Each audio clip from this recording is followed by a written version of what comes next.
मुख्यमंत्री एकनाथ शिंदे यांनी राजीनामा दिलेला आहे, तर भरपूर महिलांच्या मनात हा प्रश्न निर्माण झालेला आहे की आता लाडकी योजना ही सुरू राहणार आहे किंवा बंद राहणार आहे। तर या अगोदर मुख्यमंत्र्यांनी एक भाषण दिलं होतं आणि त्यामध्ये घोषणासुद्धा केली होती। ती जर तुम्ही घोषणा ऐकली असेल तर तुम्हाला हा प्रश्न पडणार नाही। तर नेमकं काय म्हटलं होतं हे आपण आता या व्हिडिओमध्ये बघणार आहे। तर मुख्यमंत्री एकनाथ शिंदे यांनी सांगितलं होतं की जर काही झालं तरी लाडकी बहीण योजना बंद पडणार नाही आहे, कारण योजना एकदा सुरू झाल्यानंतर ती बंद करता येत नाही। हा एक गव्हर्नमेंटचा रूल आहे। तर ही योजना सुरू आहे तर ही योजना सुरूच राहणार आहे। समजा मुख्यमंत्री सुद्धा चेंज झाले तरी ही योजना बंद होणार नाही आहे आणि ऑलरेडी जी सत्ता आलेली आहे ही यांचीच आहे।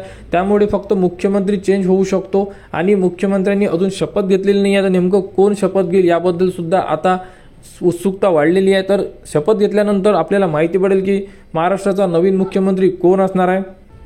तर आता महाराष्ट्राचे मुख्यमंत्री सध्या एकनाथ शिंदेजी हे नाही आहे, कारण यांनी राजीनामा दिलेला आहे। तर नवीन आता मुख्यमंत्र्याची शपथ कोण घेणार याबद्दलची आता आपल्याला वाट बघायची आहे। तर नवीन मुख्यमंत्री आल्यानंतर जेही तुमचे राहिलेले हप्ते आहे आणि जेही तुमची लाडक्या बहिणीचे जे नवीन फॉर्म आहे कधी सुरू होणार आहे याबद्दलची संपूर्ण अपडेट ती उपलब्ध करून देण्यात येणार आहे।